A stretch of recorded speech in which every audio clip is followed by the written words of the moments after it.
बोलिए प्रेम से श्री सद्गुरु श्री सद्गुरु। जयकार करने से अंतःकरण के विकार दूर होते हैं, इसलिए श्रद्धा और प्रेम से हम लोग गुरु महाराज की जय ध्वनि उच्च स्वर से करेंगे। बोलिए प्रेम से श्री सद्गुरु महाराज की जय। ध्येयं सदा परिभवग्नमभीष्टदोहम् तीर्थास्पदं शिवविरञ्चिनुतं शरण्यं वृत्त्यार्त्यहं प्रणतपाल भवाब्धिपोतं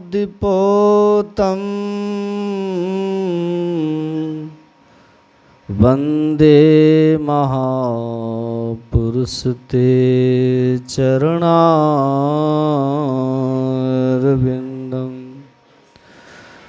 नित्यशुद्धं निराभासं निराकारं निरञ्जनं नित्यबोधं चिदानन्दं गुरुं ब्रह्म नमाम्यहम्।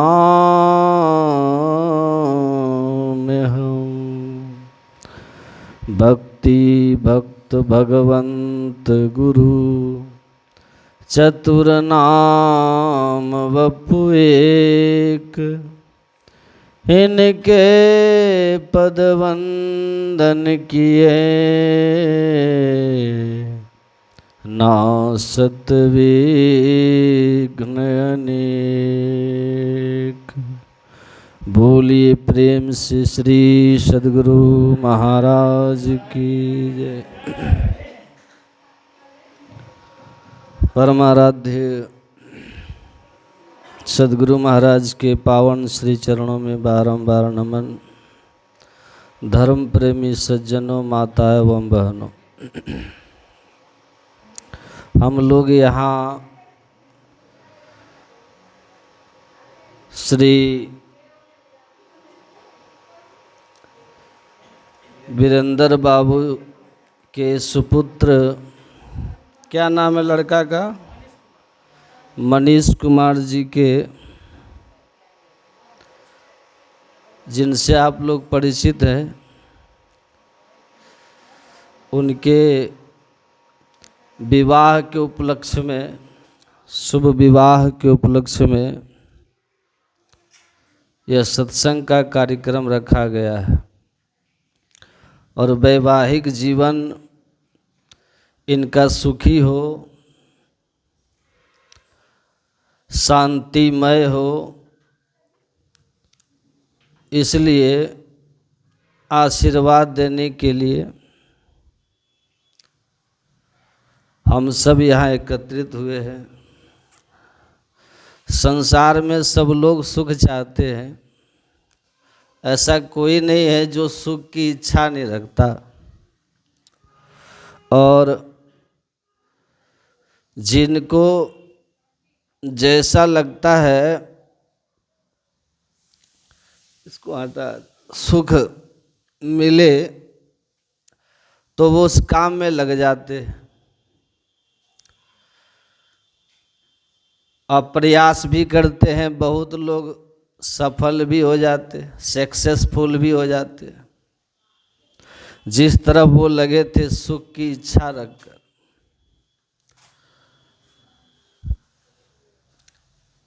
लेकिन जब वह वस्तु प्राप्त हो जाती है तो फिर हम भीतर कुछ कमी महसूस करना शुरू कर देते हैं। मतलब ऐसा है कि जब तक प्राप्त नहीं है तभी तक लगता है कि ये वस्तु ये हमें मिल जाए तो निश्चित रूप से आनंदमय जीवन जिएंगे, लेकिन जैसे ही प्राप्त होता है कुछ दिनों के बाद वो थोड़ा दुखी। चित्रकेतु का प्रसंग भागवत महापुराण में आता है। उनके सुख सुविधा और इतना वैभव था, संसार के सुख के साधन थे कि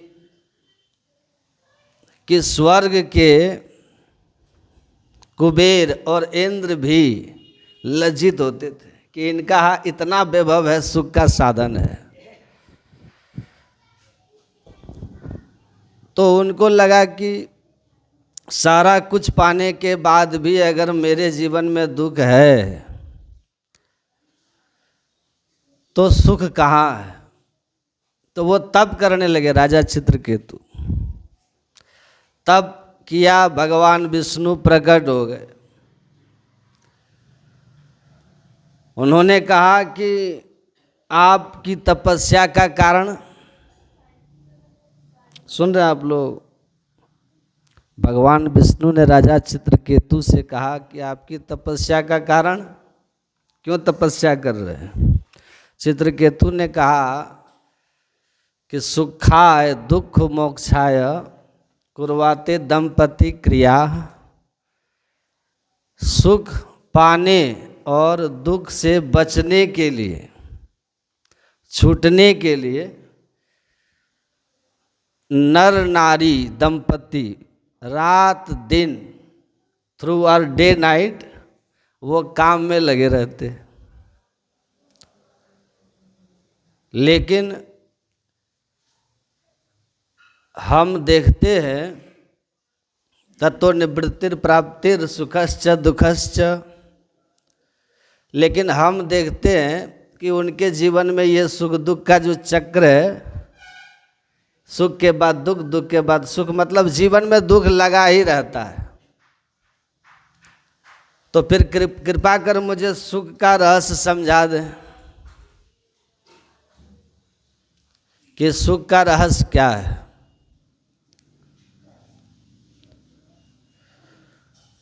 यही प्रश्न, ये त्रेता युग का प्रश्न है, यही प्रश्न सतयुग में, यही प्रश्न नारद जी ने किया है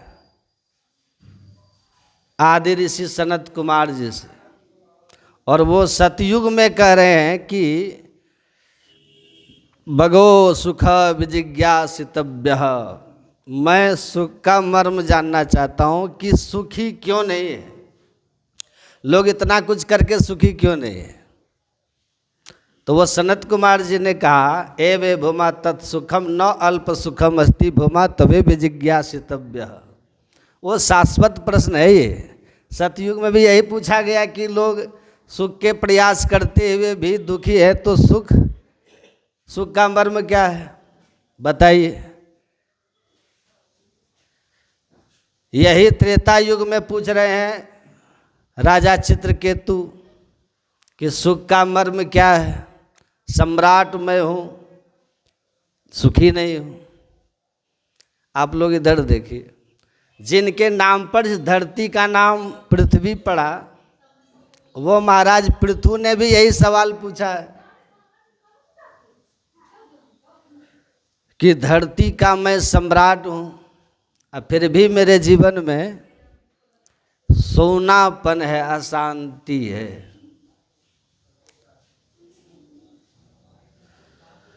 तो शांति और आनंद का उपाय क्या है। और आप लोग देखिएगा कि अर्जुन ने भी यही सवाल भगवान कृष्ण से किया है गीता में, सुखी होने का क्या उपाय। इस संसार में आपको क्या लगता है, गरीब ज़्यादा दुखी है कि अमीर ज़्यादा दुखी है? गरीब ज़्यादा दुखी है कि अमीर ज़्यादा दुखी है? बाहर से देखो तो गरीब ज़्यादा दुखी हैं बाहर से, क्योंकि उनके पास जो मिनिमम रिक्वायरमेंट है वो भी नहीं है, जिसको हम कहते हैं रोटी कपड़ा और मकान। एक अच्छा सा बिल्डिंग घर चाहिए, भोजन की व्यवस्था हो, वस्त्र की व्यवस्था हो। ये मिनिमम जो जिसको कहते हैं ऑप्टिमम नीड, वो भी वो उनके पास नहीं है। अब बड़े लोगों के पास बहुत व्यवस्था है। तो अगर आप बाहरी दृष्टि से देखिए तो गरीब ज़्यादा दुखी है, बाहरी दृष्टि से। और अंदर से देखो तो अमीर ज़्यादा दुखी है। ऐसा क्यों? गरीबों के पास उम्मीद होती है। ध्यान से सुनिएगा, कल मकान हो जाएगा, सुखी हो जाएंगे। कल उम्मीद है ना, कार हो जाएगा, सुखी हो जाएंगे। और मतलब परिवार हो जाएगा, सुखी हो जाएंगे। अच्छा पोस्ट मिल जाएगा तो सुखी हो जाएंगे। ये सारी चीज़ें जब उनके जीवन में आ जाता है, अब फिर भी वो भीतर में कमी रह जाती है, तो उनके पास कल भी नहीं होता। अमीरों के पास मतलब कोई उम्मीद नहीं कि कल हम सुखी हो जाएंगे। अब उनके जीवन में उम्मीद भी समाप्त हो जाता है। तो फिर वो धीरे धीरे भीतर से दुखी होने लगते, निराश हो जाते, अपने जीवन को पीछे मुड़कर देखते हैं और अपना वर्तमान जब देखते हैं तो उनको लगता है कि कहीं मिराज के पीछे भाग तो नहीं रहा था। और हमारे जो गुरु महाराज हैं, इन्होंने कहा मृगवारी सब ही प्रपंचन विषय सब दुख रूप है। संसार के पीछे अगर आप भाग रहे हैं ना अंधाधुंध, तो मिराज के पीछे ही भागना है, मृग मरीचिका के पीछे भाग रहे हैं। सुख कल होगा इस उम्मीद में, पर सब कुछ हो गया, शांति नहीं है। क्यों? कि भीतर आपने जो सुख की दिशा खोजी थी वो सही नहीं था। तो इसका जो आंसर है, सतयुग से लेकर के आप कलयुग तक सभी संतों की वाणियों में पाएंगे कि ये सवाल भी एकदम शाश्वत सवाल है। मतलब शाश्वत का तो मतलब समझ रहे ना, परपेचुअल, हमेशा से ये सवाल है, सतयुग से लेकर अभी तक। और जवाब भी कहीं किसी ने अंतर करके नहीं दिया है, इसका आंसर भी सेम है। सतयुग में वही जवाब मिला था कि ये बे भूमा तत्सुखम न अल्प सुखम अस्ति। वो कहते हैं आदि ऋषि सनत कुमार नारद जी से कि ये सुख जहाँ है वहाँ लोग ढूंढते नहीं हैं। लोग सुख ढूंढते हैं कहाँ? संसार में। संसार में सुख ढूंढते हैं। आज संसार के जिन वस्तुओं के बारे में आप जानते हैं, जिनमें हमारी सुख बुद्धि है, हमारी ऐसी सोच है कि इस ये सारी चीज़ें जिनके पास है उससे हम सुखी हो जाएंगे, तो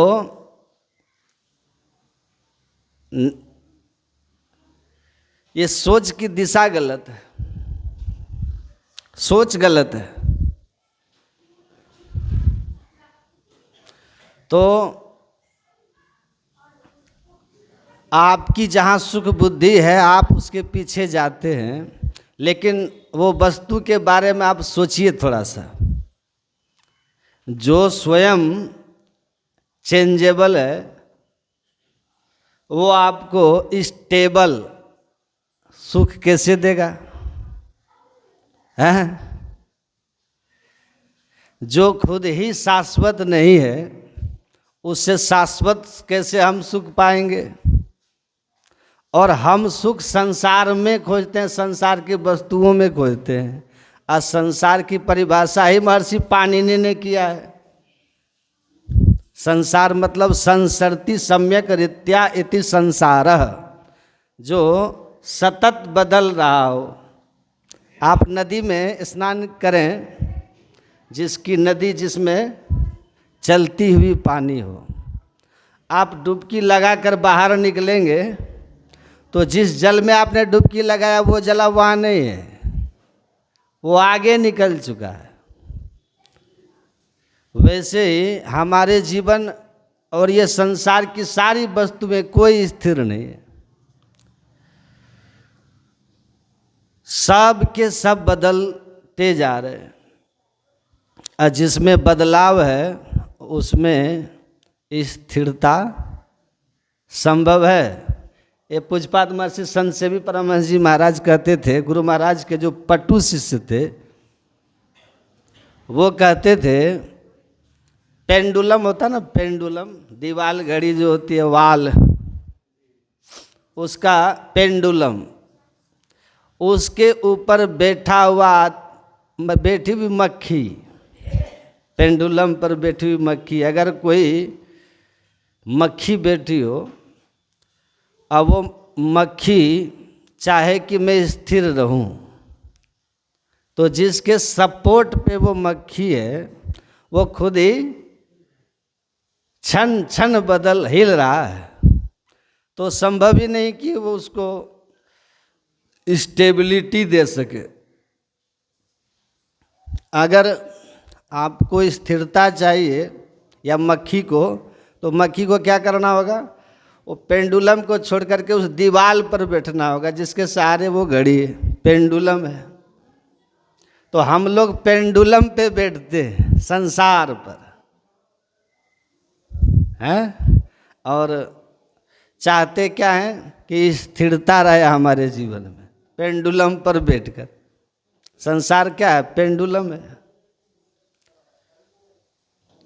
नतीजा होता है कि हम बहुत दूर तक दौड़ते हैं, और जब जीवन में मुड़कर देखते हैं तो जिस सुख के लिए भाग रहे थे ना, पेंडुलम हिलते डुलते वहीं रहता है। वो समस्याएं जीवन में, मतलब दुख जीवन में लगा हुआ ही रहता है। सुखी है तो अपने में बदलाव करना है। अभी विवाह का अवसर है ना, बेंगलोर में है ना, बेंगलोर, वहाँ सत्संग था, हम गए थे वहाँ। तो किसी सत्संगी के घर बहन जी ने हमको फ़ोन किया कि बाबा जा रहे हैं तो थोड़ा मिल लीजिएगा मेरी बेटी से, कलकत्ता की थी हमारी लड़की, मतलब जो मेरी बेटी है उसकी शादी वहीं हमने तय कर दी है, तो थोड़ा लड़का लड़की से आप मिल लीजिएगा। दोनों की अपनी अपनी पसंद थी, तो मैं मिला उन लोगों से, तो बातचीत किया लड़का लड़की से। बच्ची जब किचन में चली गई ना, तो मैंने लड़के से पूछा, जो मैंने बस छोटा सा सवाल किया कि अच्छा बाबू ये बताओ कि आपने जो इस लड़की को पसंद किया अपने लाइफ पार्टनर के रूप में, जीवन साथी के रूप में, तो उसमें क्या देखा आपने? लड़के से पूछा तो उसने कुछ अच्छाइयाँ बताई कि उसके डिमांड्स नहीं है, खिच खिच नहीं करती है, और बहुत मतलब सिचुएशन को समझती है, जिद नहीं करती है, बाकी ठीक है। तो हमें लगा कि इसके साथ में मैं सुखी हो जाऊंगा। फिर मैं वो लड़की से पूछा, अकेले में पूछा मैंने उनको कि अच्छा आपको इस लड़के में क्या अच्छा लगा? तो उस लड़की ने कहा कि इसमें सबसे अच्छी बात है कि एक तो ज़रूरत से ज़्यादा बोलता नहीं है बेवजह, और केयरिंग बहुत है, केयरिंग बहुत है, और किसी तरह का नशा नहीं करता है, जो आजकल की सबसे बड़ी समस्या है, और झगड़े का कारण भी है ये। तो नशा नहीं करता, केयरिंग नेचर का है, और ज़रूरत भर बोलता है।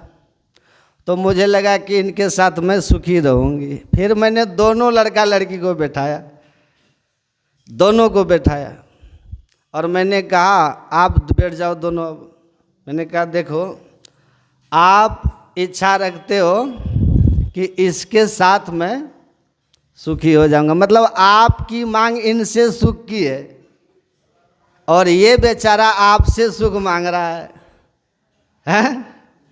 अगर सुख आपके पास होता तो आप इनसे नहीं मांगते, इनके पास होता तो ये आपसे नहीं मांगता। मतलब सुख के मामले में दोनों खाली अकाउंट हो। कह रहे हो कि अपने खाते से हमारे खाते में ट्रांसफर कर दो, अपने अकाउंट से मेरे अकाउंट में कुछ सुख ट्रांसफर कर दो। अब वो करा तो मेरे अकाउंट में ट्रांसफर कर दो, अकाउंट दोनों का जीरो,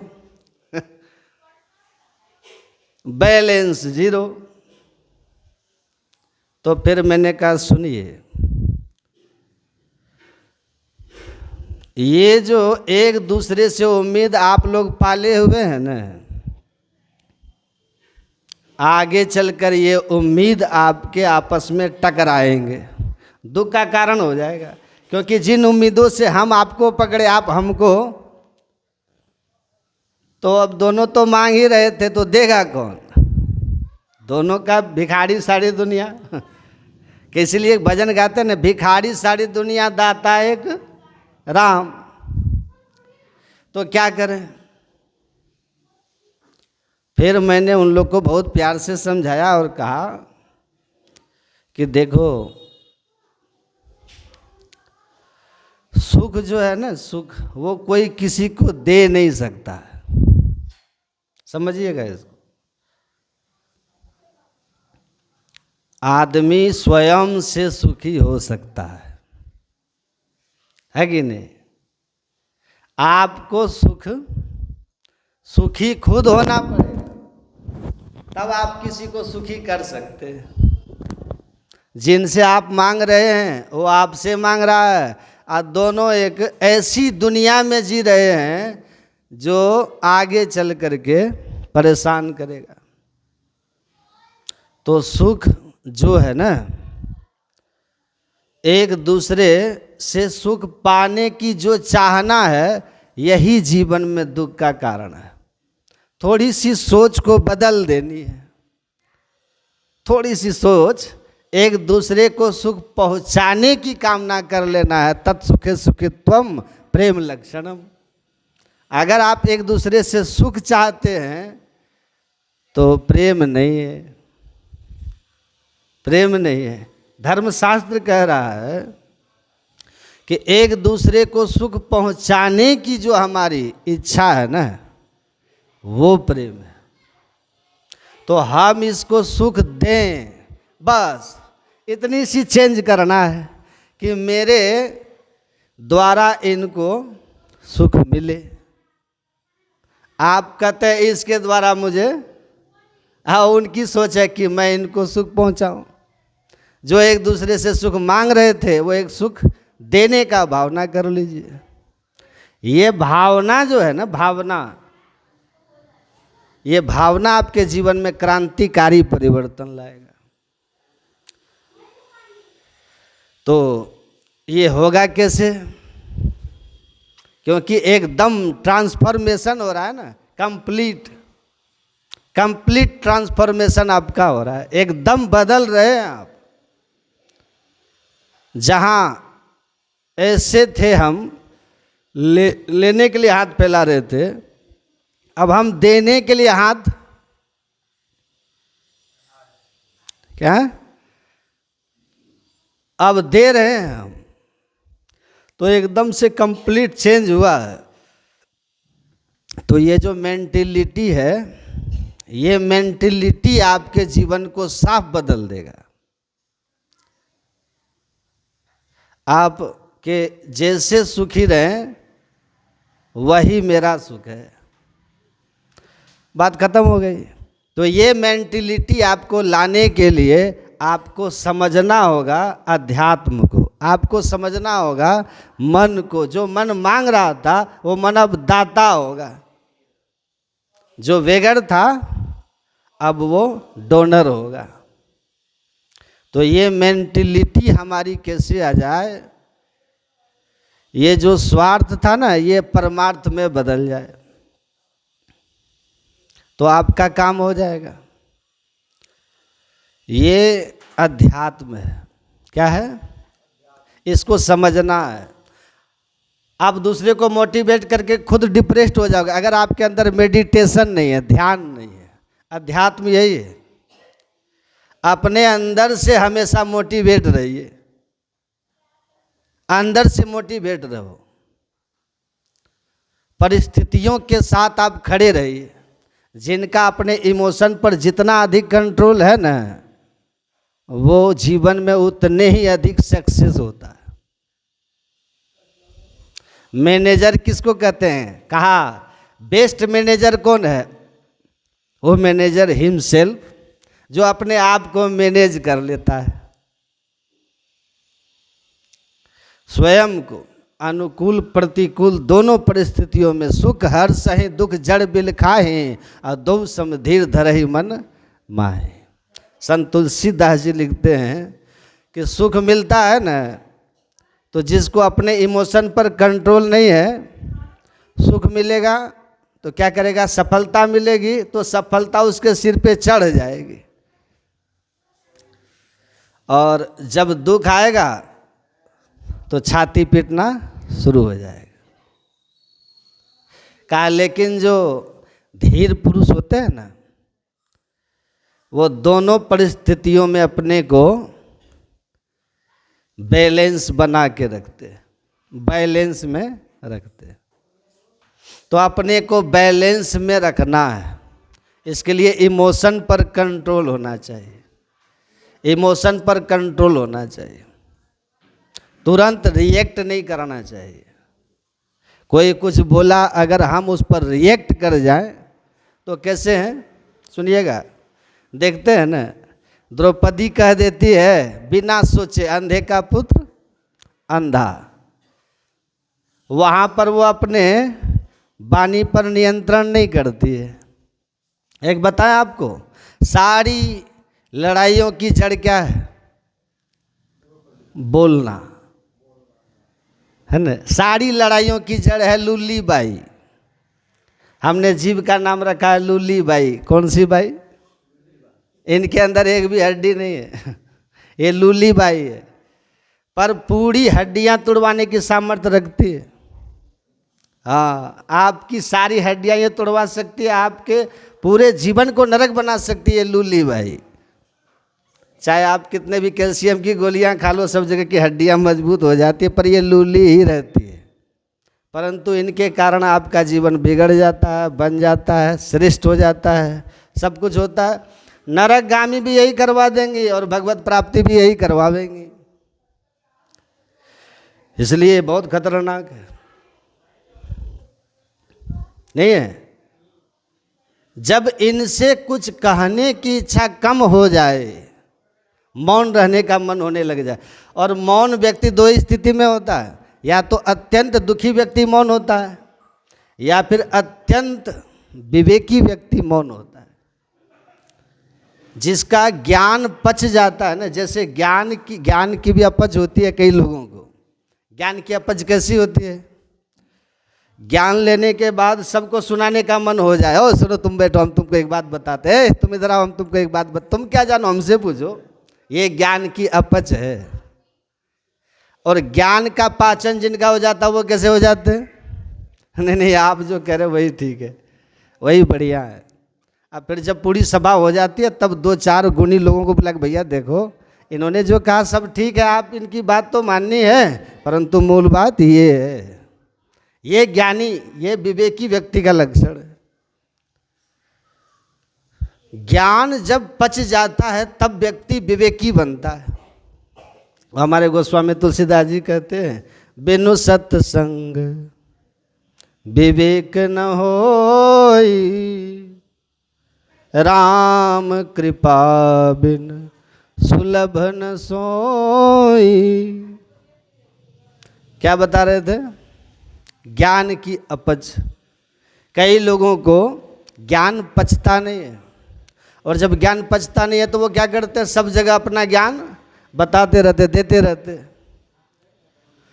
पर ज्ञान जिसका पच जाता है, ज्ञान की पाचन से ही विवेक बुद्धि प्रकट होती है और विवेकी व्यक्ति शांत रहता है, कम बोलता है, अल्प वचनों से ही अपनी बातों को पूरी कर देता है। जिसको एक बात समझाने के लिए 4 पैराग्राफ चाहिए, वो भी व्यक्ति विवेकी नहीं है। अपनी बात समझाने के लिए शब्द चाहिए, बस कुछ शब्दों में अपनी बात की पूर्णता कर दे, उसको विवेकी कहते हैं। और ऐसा व्यक्ति मौन रहता है, शांत। आपको पता है व्रत 2 ही होते हैं, एक तो अन्न का व्रत, एक मौन व्रत। इन दोनों का व्रत क्यों किया जाता है पता आपको? क्योंकि इन दोनों से ही हमारी आयु घटती है।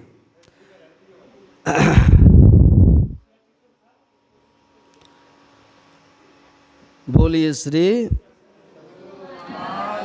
क्या कह रहे थे?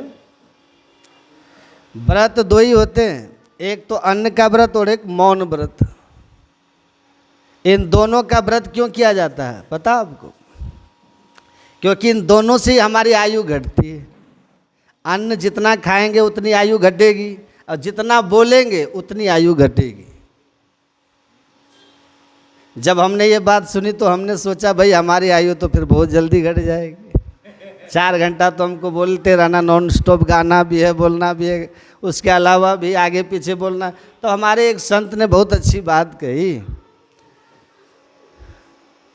जो विषय वार्ता करते हैं, विषय वार्ता मतलब संसारी चर्चा, जो विषय वार्ता करते हैं, संसारी चर्चा करते हैं, उनका बोलना बोलना माना जाता है।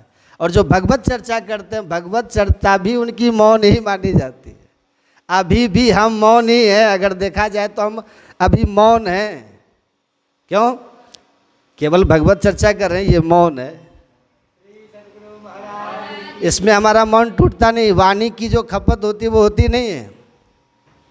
ये मूलतः श्रेष्ठ ही है, तो इसलिए कम बोलिए। मौने च कलहो नास्ति, एक नियम हमारी कहने से अगर आप मान सके तो आपको सद बता रहे, आप वो प्राप्त करेंगे कि आप हमको याद रखिएगा। दिन भर में 1.5 से 2 घंटा सूर्य उदय और सूर्य अस्त के बीच में मौन होना शुरू हो जाइए। रात्रि में नहीं, सूर्य जब आकाश में हो उस बीच में 1.5-2 घंटे का मौन निश्चित कर लीजिए, इतने बजे से इतने बजे हम मौन रहेंगे।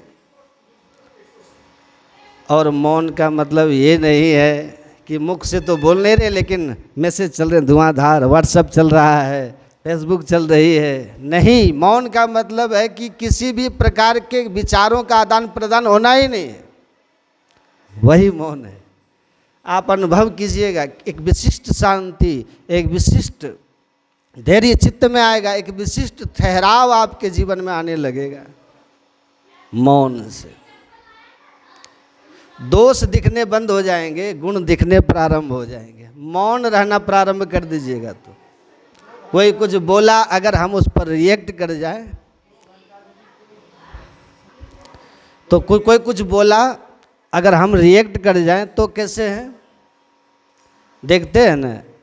द्रौपदी कह देती है बिना सोचे, अंधे का पुत्र अंधा, बिना सोचे। वहाँ पर वो अपने वाणी पर नियंत्रण नहीं करती है।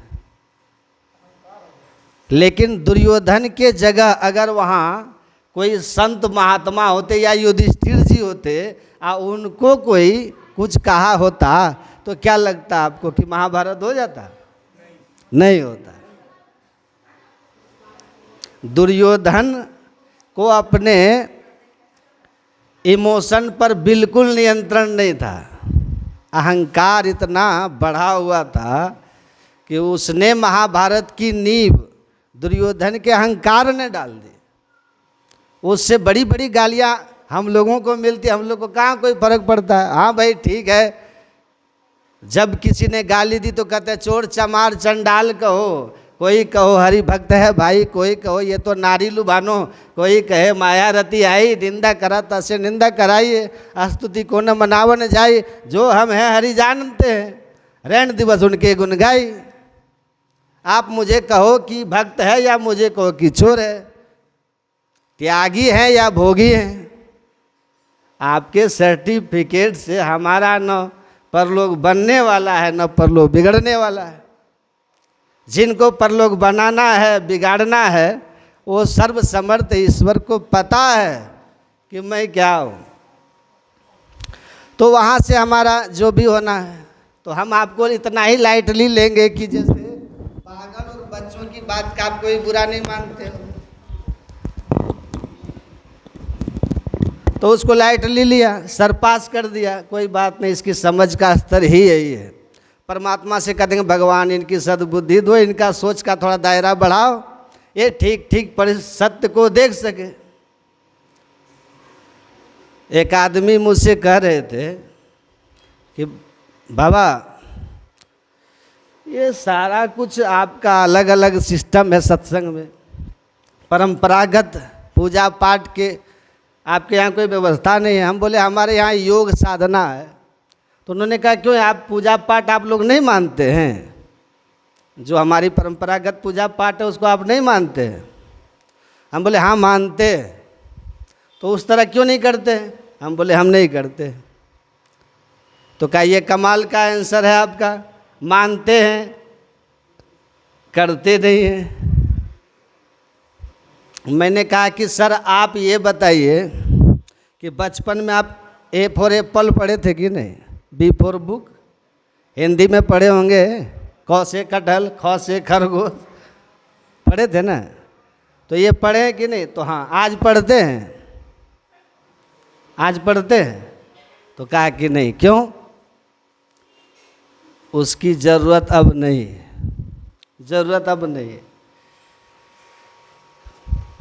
तो मैंने कहा कि A for apple B for book ये पढ़ाई है कि नहीं है? इसको आप एजुकेशन कहेंगे कि नहीं? ये भी एक शिक्षा है, कहेंगे कि नहीं? तो हाँ।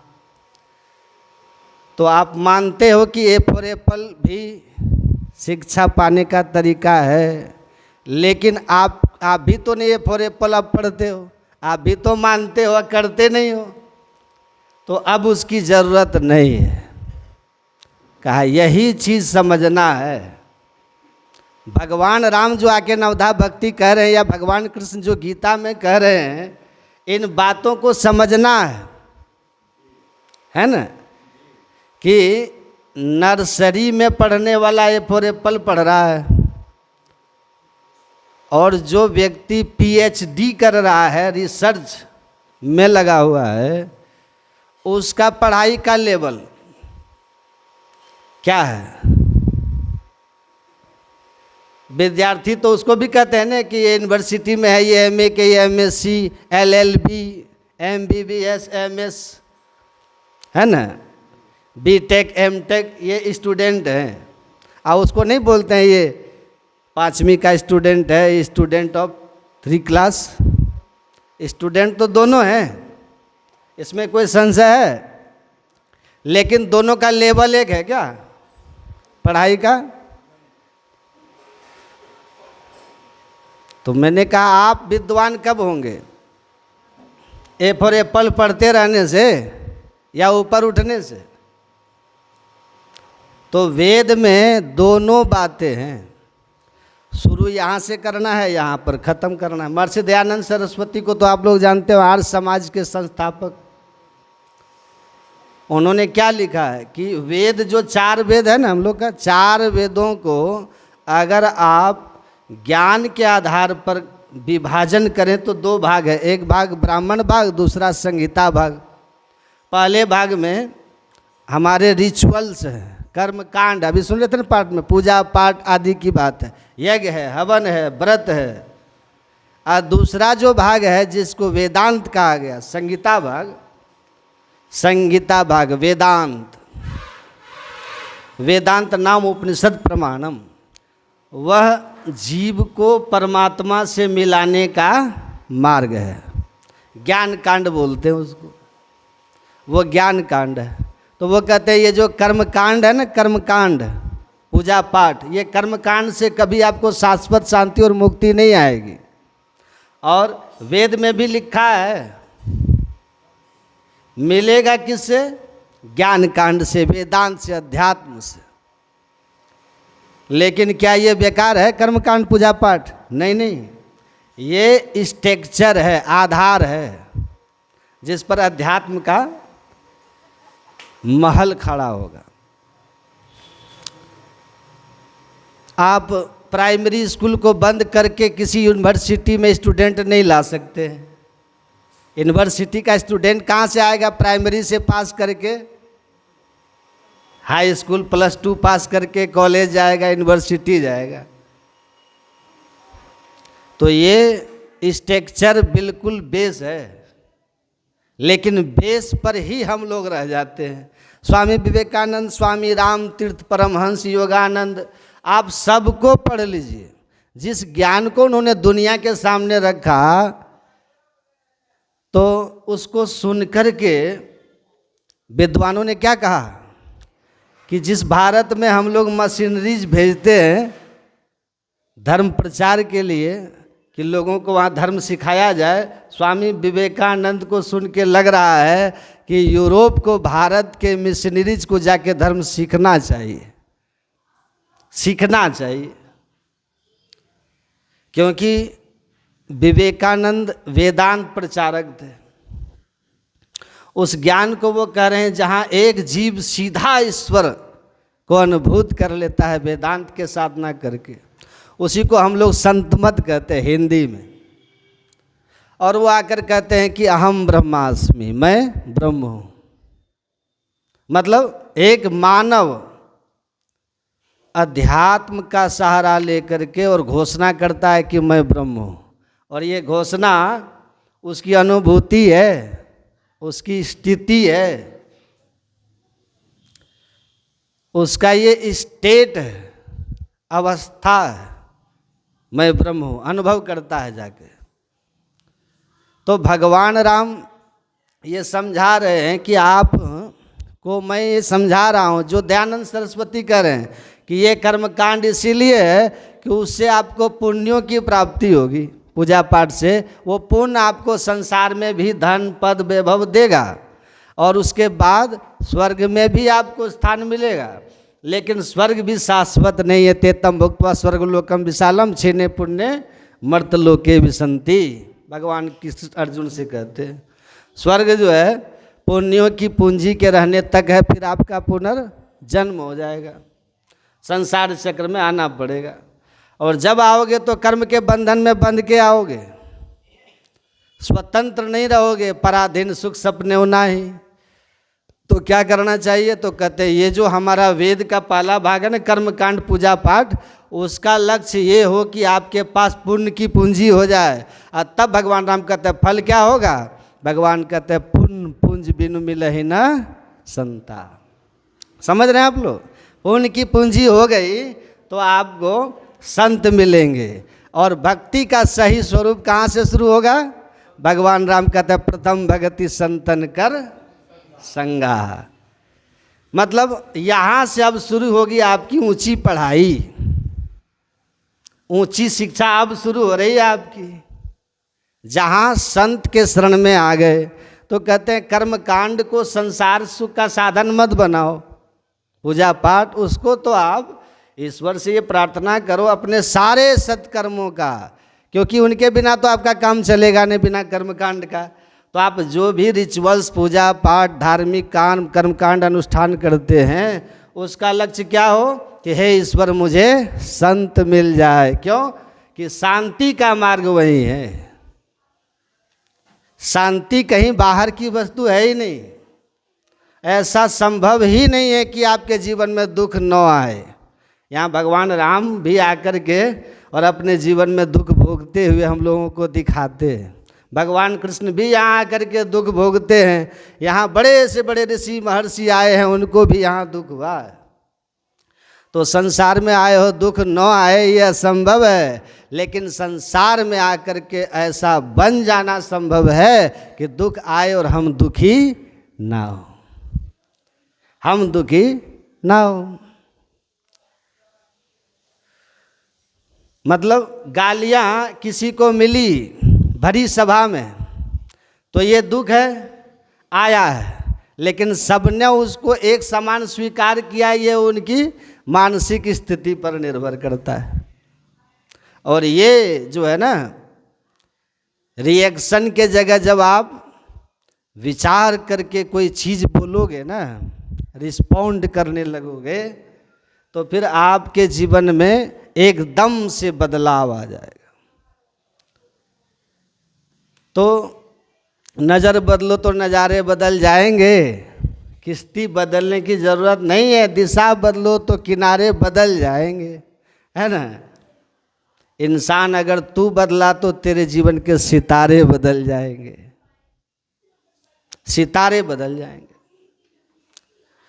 तो हमको खुद में बदलाव लाना है, खुद में बदलाव। एक आदमी घर से निकल गए, महात्मा बन के पूजा पाठ में लग गए, 20 वर्ष तक उसने भगवान से दुआ प्रार्थना करते रहा कि हे ईश्वर इतनी शक्ति हमें दो कि सारी दुनिया को हम बदल दें, सारी दुनिया हम बदल दें।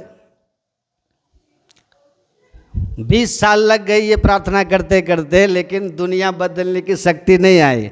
तो कहा भगवान कुछ लगा ज़्यादा मांग लिया, मैं डिमांड कुछ लंबा चौड़ा है क्या।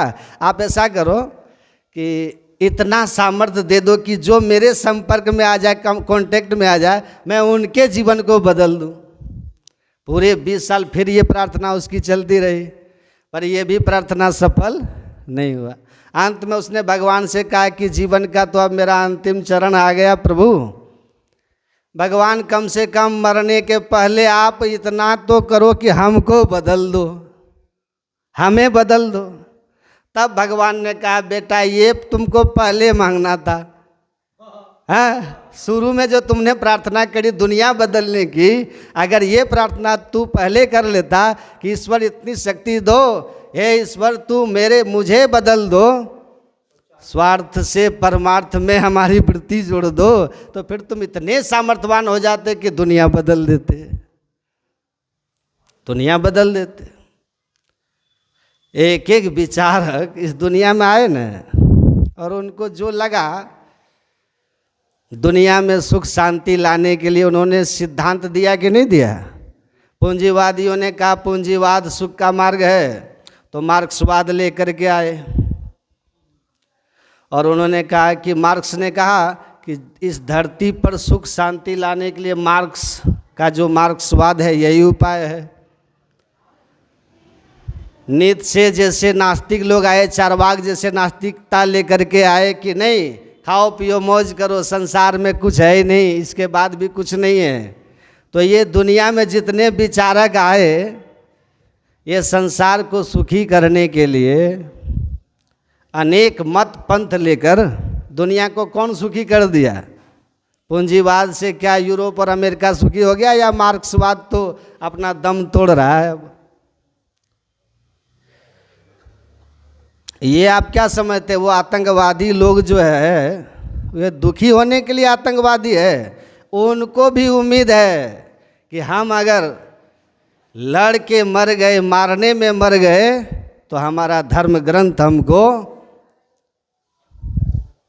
वो स्वर्ग क्या बोलते हैं जन्नत मिलेगा, और वहाँ बहुत कुछ मिलेगा। और वो मरने के बाद स्वर्ग क्या मिलेगा, पकड़े गए तो जिंदा वहीं जेल में नरक जीवन हो जाता है उनका। धरती को नरक बना करके रखे कि नहीं, आप बताइए, आप आतंकवादी लोग। लेकिन उस सिद्धांत को भी लाने वाला वो समझता है कि हम धरती पर अच्छी व्यवस्था कर रहे हैं। तो ये जितने भी विचार ऊपर से आ रहे हैं ना, इनसे कुछ होने वाला नहीं है। हमारे गुरु महाराज जी ने लिखा है, शांति का प्रेरण मनुष्यों के हृदय में स्वाभाविक ही है। प्राचीन काल में ऋषियों ने इसी प्रेरण से प्रेरित होकर इसकी पूरी खोज की और इसकी प्राप्ति के विचारों को उपनिषदों में वर्णन किया। इन्हीं विचारों से मिलते हुए विचारों को संत कबीर साहब, गुरु नानक साहब जैसे आदि संतों ने, जितने भी संत हुए, ऋषि महर्षि हुए,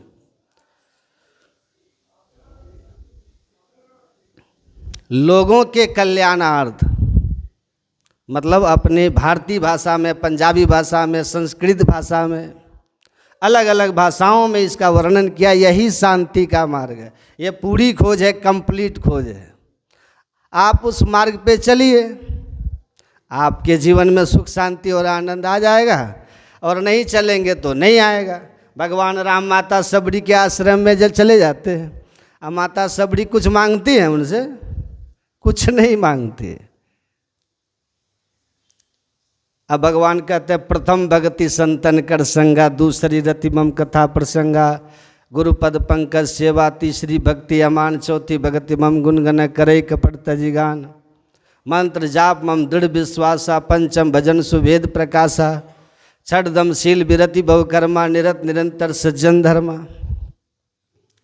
तो मंत्र का जप करना ये पांचवी भक्ति है। अब हम लोग जो हैं सत्संग ही नहीं करते हैं, सद्ज्ञान कहाँ से होगा, समझ कहाँ से आएगी? पहली भक्ति ही नहीं करते हैं, स्ट्रक्चर ही हमारा तैयार नहीं है, रनवे ही नहीं बना और हम सोचते हैं प्लेन में चढ़ के उड़ जाए। संभव है? जब आपका रनवे ही तैयार नहीं है तो प्लेन कैसे उड़ेगा?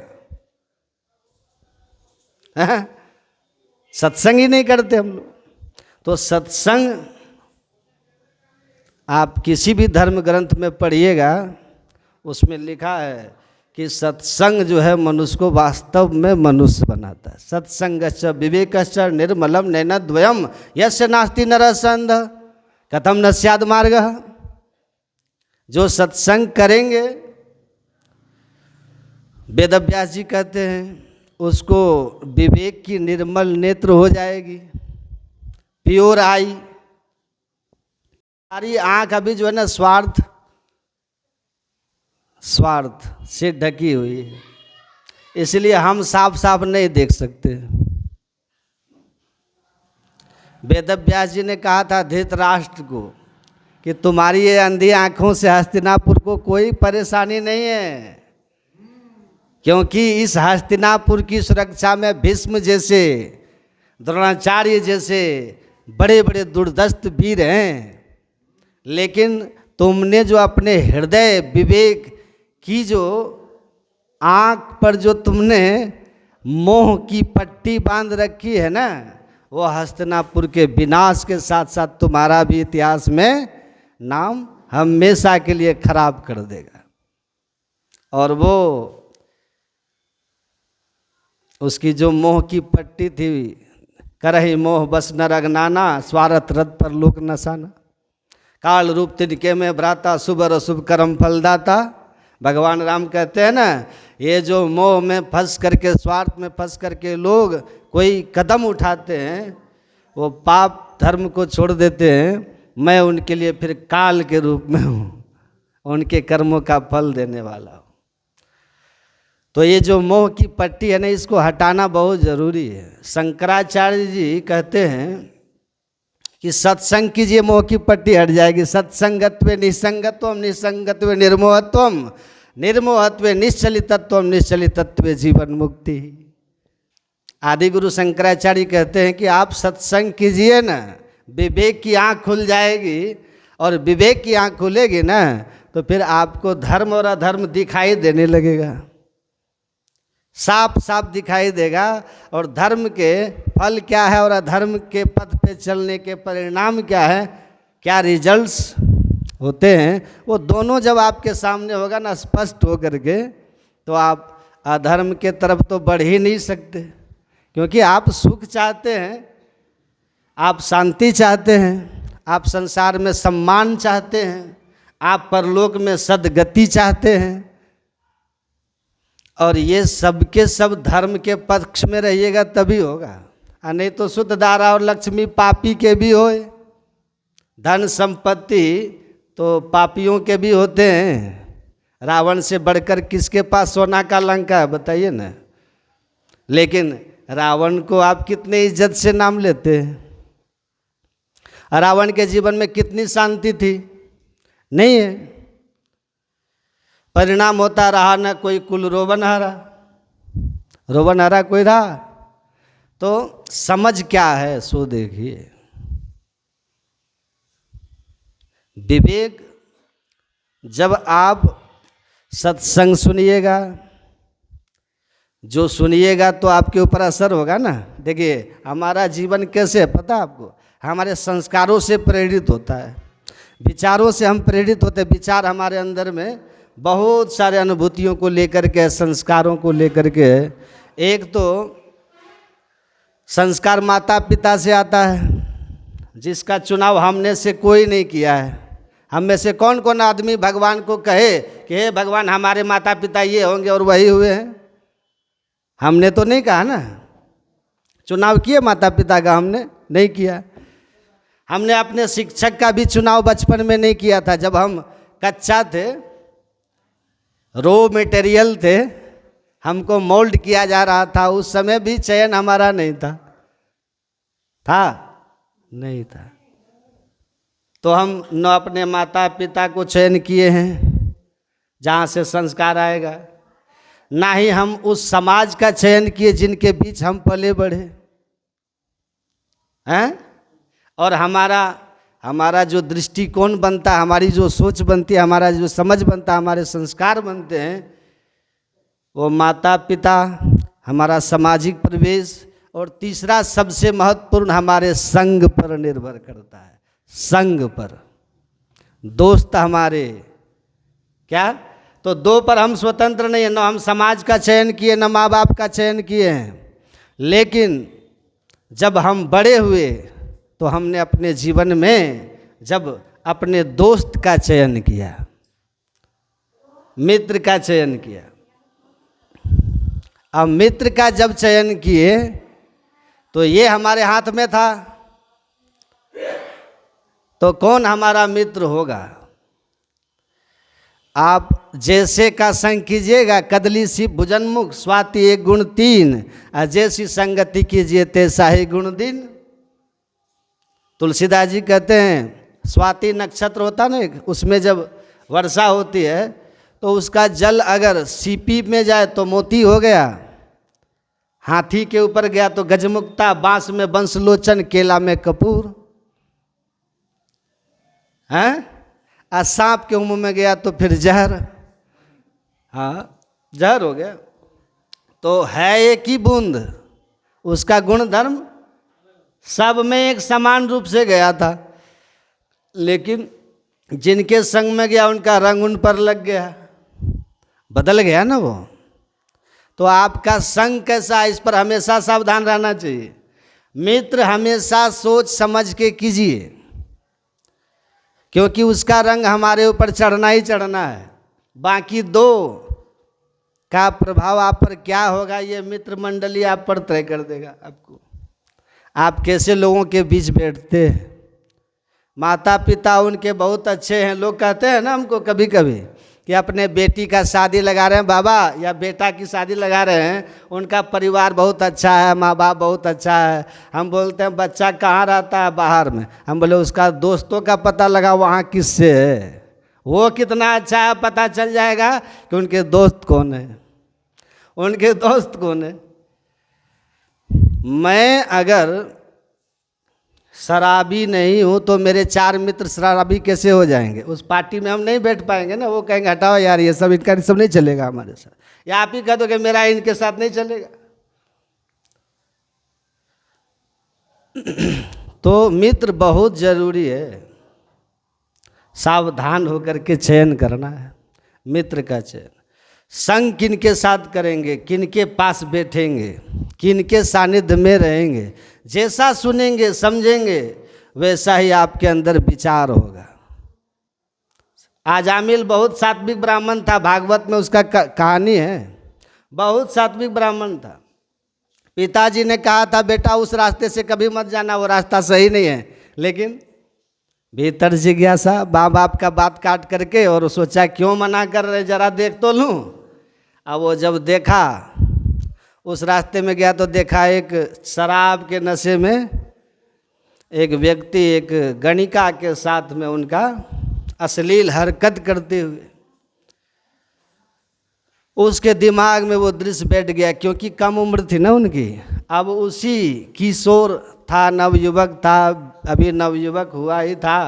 बार बार उसका चिंतन होने लगा, उसको उसी दृश्य का चिंतन होने लगा, उसी वेश्या का चिंतन होने लगा। और धीरे धीरे धीरे धीरे धीरे उसके अंदर ऐसी उसके प्रति मतलब भाव बन गया कि लगा जैसे कि अब उसके बिना हमारा जीवन ही कुछ नहीं है।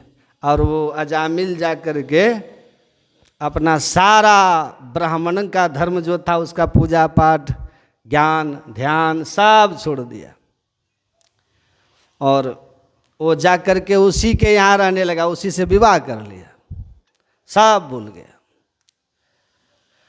तो कुछ क्षण के बुरे संग देखिए आपके जीवन में बहुत बड़े परिवर्तन लाएंगे, कुछ जीवन के अच्छे क्षण भी आपके जीवन में बहुत बड़े परिवर्तन लाएंगे। नलनी गलगत जलमति तरलम तद्व जीवन मति से चपलम क्षण में सज्जन संगति रेखा भवती भवारणव तरणव नौका। कहते हैं कमल के पत्ते पर जब जल की बूंदें गिरती है ना, वो एकदम से भागती है, टिकती नहीं है। का जीवन का भी ऐसा ही अंश कि अगला क्षण हमारे जीवन का क्या होना है, हम अगली श्वास को रिटर्न लेंगे नहीं लेंगे हमें पता नहीं है। लेकिन कहते हैं कि ऐसे क्षण भंगुर जीवन में भी अगर आपको सत्संग और सत्पुरुष का संग कुछ क्षण के लिए भी मिला है तो आप डूबते तिनके का सहारा के रूप में आपके लिए बहुत काम आ जाएगा, बहुत काम आ जाएगा। तो ज्ञान है, सुनना चाहिए। और एक चीज़ आप हमेशा आप लोग याद रखिएगा, जीवन में दुख जो आता है ना, दुख जो आता है वो हमारे लिए ज़्यादा अच्छा होता है। हरि की जब भी आप पर कृपा होनी है ना, होगी तो तब होगी जब पहले दुख देंगे। ईश्वर दुख देंगे तो आप समझ लेना कि कोई बड़ी कृपा आने वाली है, क्योंकि बिना दुख के आदमी मजबूत होता ही नहीं है। सोने के ढेले को बिस्कुट को सुंदर गहना बनना है ना, तो उसको आग में पहले तपना पड़ता है, फिर खूबसूरत गहना बनकर किसी के गले किसी के शरीर की शोभा बनता है। तो कहते हैं कि जो पत्थर हथौड़ा सह गया वो शंकर बन गया, और जो बिखर गया वो कंकड़ बन गया। कहते हैं ना, पत्थर का टुकड़ा हो गया वो, और जो हथौड़े को सहा वो शंकर बन गया, मंदिर में देवता बन गया। तो विपत्ति को सहने जब आए तो ईश्वर की कृपा मान के कुछ खुश रहिए, आगे आपका भला होने वाला। तो अगर संतों की पूरी बानी मान ले तो जमराज के फंदे से भी बच जाएंगे। तो इसीलिए गुरु महाराज जी कहते हैं कि बातें हैं अनमोल मोल नहीं एक एक की। संत की एक बात अगर जीवन में उतारेंगे, अजामिल ने एक बात मान लिया ना बाद में संत का कि बेटे का नाम नारायण रखना, जमपास से बच गया था कि नहीं, ये अब भी बच जाएंगे। तो आप अपने जीवन के नज़रिया को बदलिए, सोच को बदलिए। इसके लिए ज़रूरी है कि मन का बदलाव होना। मन में अगर रजोगुण तमोगुण की प्रवृत्तियाँ रहेंगी, आप चाहो न चाहो आपसे भूल चूक हो जाएगी। समय आएगा मोह अज्ञानता स्वार्थ आप पर हावी हो जाएगा, और आपकी सोच जो है ना वो आपको गिरा देगी, फंसा देगी, आपसे चूक हो जाएगा। लेकिन जब आपका बुद्धि सतोगुण में स्थिर रहेगा या गुणातीत हो जाएंगे, तब तो जीवन ही सार्थक, मोक्ष ही हो जाएगा। और उसके लिए भगवान कहते हैं कि आपको मंत्र जप भी करना है और इंद्रियों के दमन का भी करना है। तो हमारी इंद्रियां हमारे अधिकार में रहे, जो नहीं देखना वो आंख नहीं उधर जाए, कान को जो नहीं सुनना वो नहीं सुने, सुनेंगे तो लोभ लालच होगा। मन जैसी बानी सुनिएगा मन में वैसा ही आपके विचार आएंगे और उसी तरह का झुकाव होगा आपका। तो जो चीज़ें शास्त्र में निषिद्ध की गई है हम उसको नहीं देखेंगे, नहीं सुनेंगे। जो शास्त्र में कहा गया है आचरण करने के लिए उस पर हम दृढ़ हो जाएं, इंद्रियों का दमन करना होगा। यही तो ध्यान है, मेडिटेशन यही है। मेडिटेशन करेंगे चित्त शुद्ध हो जाएगा, इंद्रियां आपके बस में हो जाएंगी। और जिनकी इंद्रियां अपने बस में हो गई सुखी हो गए, सुखी हो गए। मन इंद्रियों का बस हो गया, संत सुखी मन जीती हो। नवधा भक्ति में यही इंद्रिय दमन और मन मनोजय के लिए साधन बताया गया।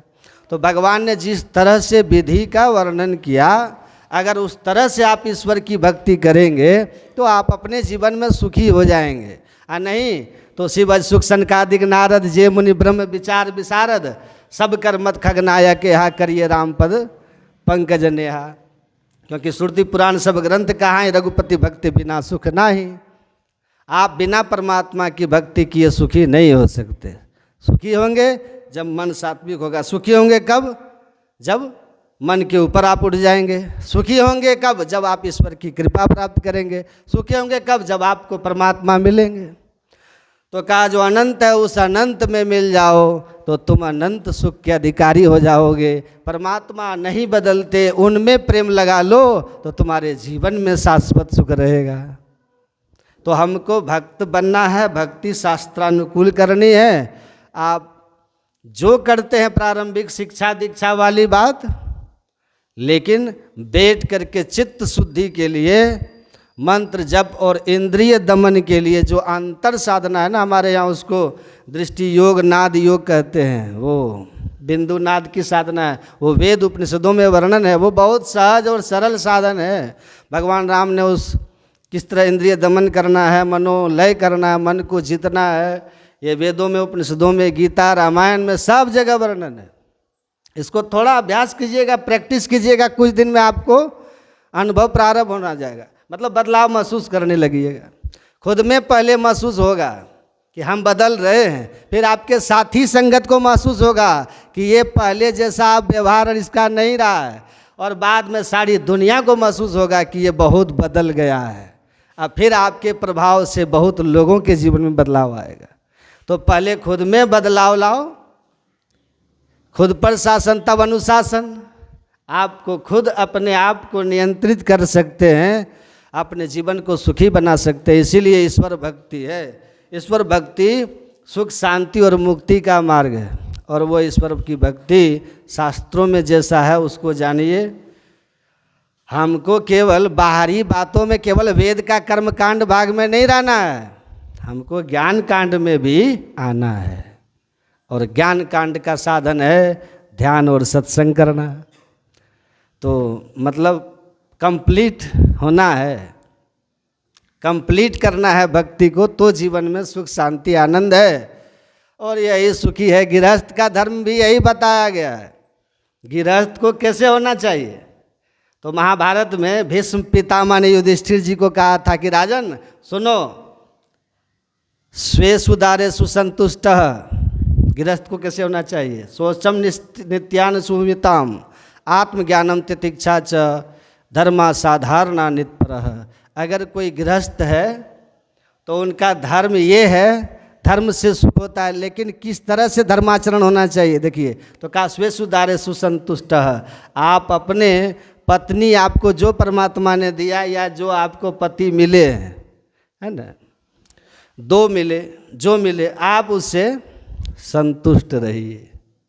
ईश्वर की कृपा मानिए। ये जोड़ियां ऊपर से आई, बन गई, उसका आदर कीजिए, है ना। पत्नी तलाक नहीं लेती। आजकल से बड़ी समस्या ये है, तलाक बीबी लेती है और डाइवोर्स जो है वाइफ लेती है। हमारे यहाँ धर्म पत्नी होती है, तलाक नहीं लेती, क्योंकि हिंदी में तलाक का कोई भी शब्द है ही नहीं है। हमारे धर्म ग्रंथों में विवाह का वर्णन है, विवाह विच्छेद का कहीं वेद उपनिषद में वर्णन नहीं है, क्योंकि वो तो कहते हैं 7 जन्म का। यहाँ एक ही जन्म के चक्कर में वो कहते हैं वो 7 फेरा 7 जन्म के लिए लिया जाता है, 7 जन्म के लिए। एक पत्नी पूछी, एक आदमी पूछा कि बाबा हम कैसे जानेंगे कि हमारी ये पहले जन्म की शादी है कि ये 7वीं जन्म है? तो कहा कि पत्नी अगर कहे कि हम तुमको 20 साल हो गए विवाह के लेकिन आज तक कुछ नहीं समझ सके, तो जानना कि पहला जन्म है, अभी 7 जन्म और है। अगर ये कहे कि तुम्हारे खानदान के रग रग से हम वाकिफ हैं, तुम क्या हो, तुम्हारे रग रग से वाकिफ हैं, तो जान लेना कि 7वां जन्म है। पूरा जानती है तुमको, ये तुम क्या हो, है ना, पूरा जानती है। तो समझ जाना कि 7वीं है, होता है ना, कि पूरा जानती है। तो ये चीज़ हमारे यहाँ यही है कि 7वां जन्म है। मतलब आप ये जान लीजिए कि हमारे यहाँ दूसरा सब सेंटेंस है ही नहीं। मतलब ईश्वर की कृपा ये धार्मिक है ना, उनके यहाँ कॉन्ट्रैक्ट होता है। अंग्रेजों के यहाँ, मुसलमानों के यहाँ विवाह एक धार्मिक संस्कार नहीं है, वो एक समझौता है, सामाजिक समझौता होता है, बस सामाजिक समझौता। हमारे यहाँ धार्मिक संस्कार है। यहाँ तो अग्नि को साक्षी मानकर कितने दिन से, कितने विधि विधान के बाद विवाह होता नहीं। वहाँ तो 2 मिनट में, उनकी शादी में कुछ नहीं, ये इधर से तैयार होके गया, उधर से लड़की आई और वो चर्च में गए और 2 शब्द, वो फादर जो होते हैं ना, 2 शब्द में उनका शादी हो गया। वो निकल के आए और उसके बाद आए और उनके दूसरे दिन वो पार्टी वार्टी सब हो गया। कुछ लोग थे खाए पिए, सब अपने अपने घर गए, आराम से चले गए। मैंने कहा शादी यार उनका 2 मिनट में होता है, इसलिए तुम लोगों के यहाँ जो है ना तलाक 1 मिनट में होता है, कहानी खत्म।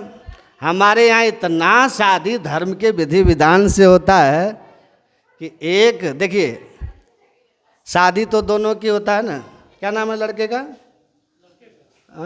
अनीस। अनीस, देखिए अनीस जी का शादी है ना, लड़का तो एक है, कितने लोग आपस में बंध गए, उनके माता पिता, मामा मामी, मौसा मौसी जितने होंगे, लड़की के इसके जितने होंगे, सब आपस में स्वजन हो गए ना। इन दोनों के शादी में कितने लोगों को अपना बना दिया, एक बड़ा अपनापन हो गया, इनका एक परिवार एकाएक बहुत बड़ा हो गया। कितने सारे उनके रिश्तेदार, इनके रिश्तेदार मिलेंगे आपस में नहीं, तो कहते हैं कि ये कौन है, तो मेरी भगनी की शादी इनके भेगना से हुआ है, कहेंगे ना। अब उसके मामा मिलेंगे, इसके मामा मिलेंगे, तो यही न कह के मिलेंगे कि और दोनों में आत्मीयता हो जाएगी कि हम रिश्तेदार हैं। तो इतने सारे लोगों को आपने अपना बना दिया, उसका आधार क्या है? विवाह है। इसीलिए कहा हमारे यहाँ धर्म ग्रंथ में कि ईश्वर हृदय में रहते हैं, और जब इतने सारे लोगों को आपने स्वजन बनाया, प्रेम जगाया, अब फिर आप उस रिश्ते को तोड़ेंगे जो आधार है, तो इतने सारे लोगों को, दिलों को तोड़ने का पाप लगेगा। हमारे यहाँ विवाह के बाद विवाह तोड़ने का सोचना भी पाप माना गया। ये धार्मिक संस्कार है। तो विचार को मिला के रखना, मतलब रेल की पटरी की तरह विचार मिले नहीं मिले, लेकिन साथ चलना है, हैं? तो इसको ध्यान में रख करके हम लोगों को चलना है। तो वही का स्वेश उदारे सुसंतुषः स्वच्छम नित्यानुसूयताम, पवित्रता का आपका जीवन हो, धर्म पर चलिएगा, जीवन पवित्र होगा। किसी से ईर्ष्या द्वेष न रखना, आत्मज्ञानम, और मैं कौन हूँ इसको जानने के लिए ईश्वर की भक्ति कीजिए। आत्मज्ञान तभी होगा, भक्ति से होगा। अभी हम शरीर को जानते हैं, मैं कौन हूँ। आत्मज्ञान, परमात्मा का ज्ञान, इसके लिए परमात्मा की भक्ति शास्त्र सम्मत विधि से कीजिए, कहते हैं। और जीवन में सुख दुख आएगा, मिलजुल के एक दूसरे का हाथ पकड़ करके, और उस सुख को हंसते हुए और दुख को सहजता से स्वीकार करके सहते हुए एक दूसरे का हाथ पकड़ के चलना चाहिए। कहते हैं यही साधारण, यही जो है गृहस्थ का धर्म है हे राजन। जो गृहस्थ इन विधियों को अपने जीवन में अपना के चलता है, इन नियमों पर चलता है, मतलब ईश्वर की भक्ति करते हुए सुख दुख जो जीवन में आए उसको सहन करे, धर्म का पथ को न त्यागे, एक दूसरे से संतुष्ट रहे, एक दूसरे से वफादार रहे। कहते हैं यही गृहस्थ की मुक्ति का मार्ग है। तो इस जीवन को सफल बनाना है तो नेगेटिव पॉजिटिव तार सही से जोड़िएगा, बल्ब जलेगा, पंखा चलेगा, एसी चलेगा, उजाला हो जाएगा, आनंद आ जाएगा। गलत जोड़ दीजिएगा तब पूरा सर्किट उड़ जाएगा। तो पति पत्नी का यही है कि आप जब एक बोले तो दूसरा चुप हो जाओ, दूसरा बोले तो पहला चुप हो जाओ। सर्किट एकदम ठीक से जोड़ के रखो, सही जोड़ के रखोगे, जीवन आनंदमय, सुखमय, शांतिमय हो जाएगा। तो सुख शांति आनंद सभी चाहते हैं, लेकिन खोज की दिशा गलत है। खोज की दिशा है परमार्थिक बन जाइए, स्वार्थी की जगह, स्वहित की जगह परहित चाहने लग जाइए। ये सब होगा कब? जब सत्संग ध्यान कीजिएगा, मनोवृत्ति बदलेगी और ये सब सहजता से हो जाता है। फिर जीवन का रस आनंद आपको अनुभव होगा, वह अद्वितीय होगा। हो सकता है आपके पास भौतिक संसाधन पड़ोसी से बहुत कम हो, लेकिन जो आपके जीवन में आनंद होगा उसके लिए राजा भी ललायित होगा। तो अनीश जी के लिए मैं हम लोग की दुआ है, प्रार्थना है गुरु महाराज से, ईश्वर से, कि वो जो वैवाहिक जीवन है उनका, मैं वीरेंद्र बाबू के पुत्र का और उनकी जो होने वाली धर्मपत्नी है उनका वैवाहिक जीवन सुखमय, शांतिमय, आनंदमय हो, भक्तिमय हो। आप सब लोग भी इनके लिए दुआ करें, आप सबका भी शुभ मंगल हो, कल्याण हो। इन्हीं शब्दों के साथ अब ज़्यादा नहीं कुछ कहेंगे, क्योंकि हमको अखिल भारतीय अभी ही निकलना है। यहाँ से निकलेंगे, थोड़ा घर जाएंगे, फिर सीधे अखिल भारतीय में जाएंगे। आज रात को ही हम पहुँचेंगे वहाँ, चाहे 12 का नहीं बजा, पहुँचना आज ही है। बोलिए श्री सद्गुरु। फिर मौका मिलेगा, सत्संग सुनाएंगे, फिर सत्संग की महिमा बताएंगे। अभी तो इतना ही। श्री सद्गुरु महाराज की जय।